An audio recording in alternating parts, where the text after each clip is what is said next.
Hello, this is RICKY, the Android guy. Hey guys, today we're bringing another video, and that is what should Nokia do in 2014? Now, I am the Android guy, but I'm pretty knowledgeable on Windows, use it every day, so what you know. So let's see, I've done this for each manufacturer, and now we're on Nokia. So, what should Nokia do in 2014? So, one of the big questions right now is Nokia going to go to Android? My immediate answer is no, it won't. And the reason why I say that is because Microsoft now owns them.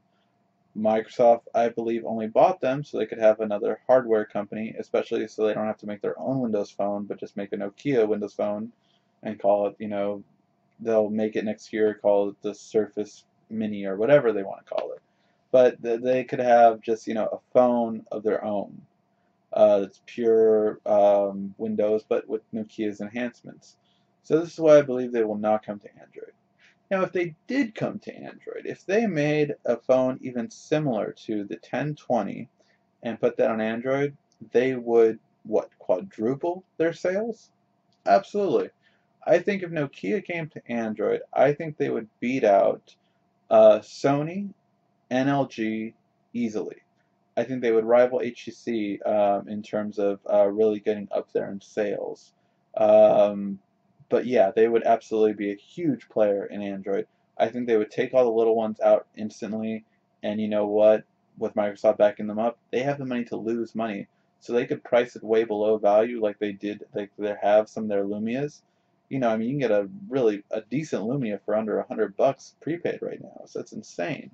So the fact that they can do that and Microsoft isn't hurting on money, I think that would be great and people would love it.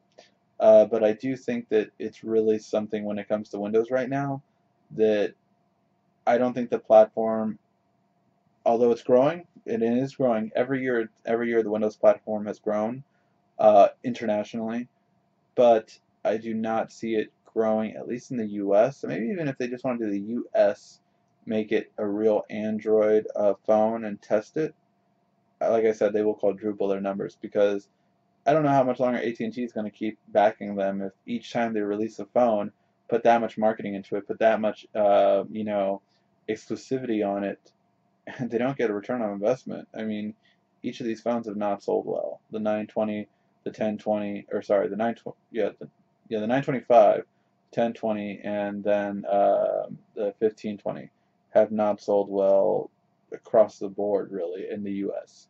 So maybe in the U.S. they can bring Android, but I doubt they will because Microsoft owns them, and they wanted them to remain Windows-like. That's just my idea. Now, tablets. Tablets. Surface versus Lumia tablet. I would always buy a Surface, plain and simple. That, what is it, 2520 or 5220? Why do you guys always have to do four-digit numbers? Can't you just call it a name? But really, it just, I like the Surface better.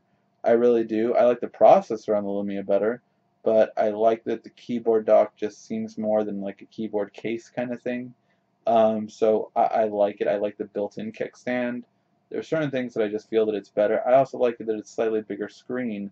For a Windows tablet, I think you should have like an 11-inch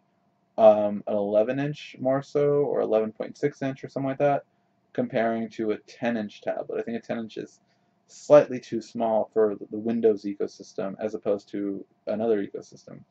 However, if you do want to make it more portable, instead of a 10-inch, go with an 8-inch. Do an 8-inch style keyboard dock case thing, and I think that would catch more attention, especially because if you can price it cheaper. I mean, I think if you come out with a $249 or $299 tablet and then maybe like a $50 to $100 case, I think, or keyboard case, I think that would make more of an impact and kind of be better off. I don't think Windows should be competing against itself, which with the new Lumia it is now. So I don't think we'll see that again. But if we do, I think kind of just either blend the communities or separate or make them separate categories. One has the bigger tablets and one has the smaller tablets. And that would be better, I feel. Now, what should you do for the next two flagships? So for what I'm guessing will be called the 1120, I would say make it more round and make it more compact. We don't need to see a 42 megapixel again. I mean, you made your point, I think. But I think even if it would be like a 20 megapixel, 25, and you make it smaller and more round, I think the square thing really hasn't caught on as much. So I would say if it's a little bit more round, a little bit easier to use, I think that'll go a long way. So that would be my advice with the 1120. Other than that, I mean, Nokias are fast, they're smooth. Windows ecosystem is very fast. The only thing it needs is apps, and that's coming along. So if you can't really do more than that, then you can. And second, the 1620, which I'm guessing will be their new phablet. 6-inch screen, phone style, split screen.